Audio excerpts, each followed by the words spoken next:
In this lecture, I wanted to raise your awareness on the order in which constructors and destructors are called. Suppose we have our class, which is dog here, and we have the constructor, which is doing its thing in the body here, and we have the destructor, which is releasing our memory and printing something out. So suppose we have created a few objects of this class here, and they have different names, and they have the same breed and different ages, as you see here.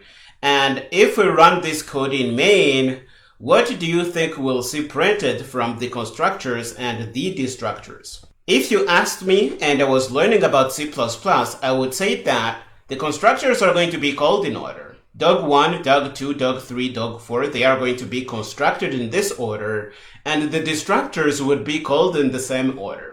But this is not true. The destructors are going to be called in the reverse order, as you see on the right here. So we're going to call this constructor for doggy1, doggy2, doggy3, doggy4, which is exactly what I expected. But you're going to see that the destructors are going to be called in reverse order. So the object that was constructed last is going to be destroyed first, as you see here. And the object that was constructed first is going to be destroyed last. And the compiler follows this order to make it easy for it to do things. We can't really get into those details, but for now we're going to head over to Visual Studio Code and play with this a little more. Okay, here we are in our working folder. The current project is order of constructor and destructor calls here. We're going to grab our template project pretty quick, and we're going to put them in place, the files I mean, and we're going to open this in Visual Studio Code like we have been doing all along. This is going to open up our folder. We can close the left sidebar here. And let's clean up our main function. We are going to bring in the class for dog. From the last lecture, this is exactly what we had there. No change. And we're going to include the string view library for this to work. So we're going to include string view here. And once we do this, we're going to head over in the main function and set up a few objects of the dog class here.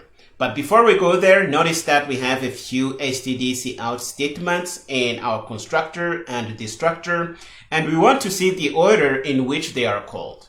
So we're going to set up 4 objects of our dog. We're going to say dog, dog1, and we're going to say the name to be doggy1, and it's going to be a shepherd, and it's going to be, for example, 2 years old. Why not? We should say dog here. And we are going to copy these 4 times here, and we're going to call this dog2.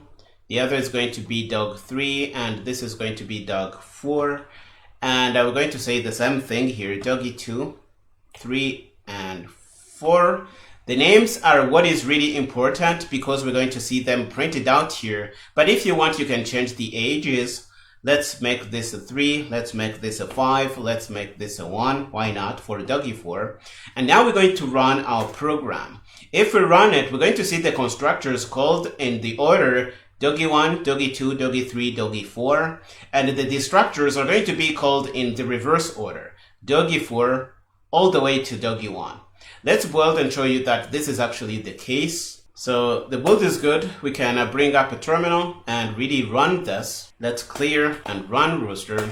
You're going to see that dog constructor called for doggy1 all the way to doggy4. And now we have the dog destructor called from doggy4 all the way to doggy1.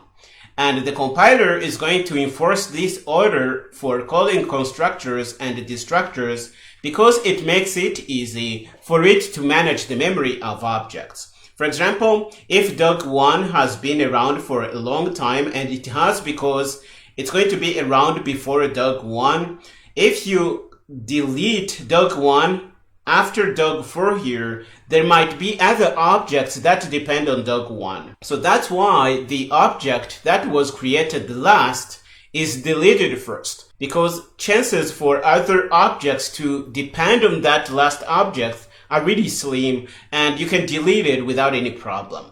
But the object that was created first might have other dependencies, and you're going to be deleting dependent object first before you delete that object. I think this is the logic the compiler follows to really enforce this order here, and you need to be aware of that and make sure that at any time in your C++ application, this is working to your advantage. This is really all I had to share in this lecture. I hope you found it interesting. We are going to stop here in this one. In the next one, we're going to learn about the this pointer. Go ahead and finish up here and meet me there.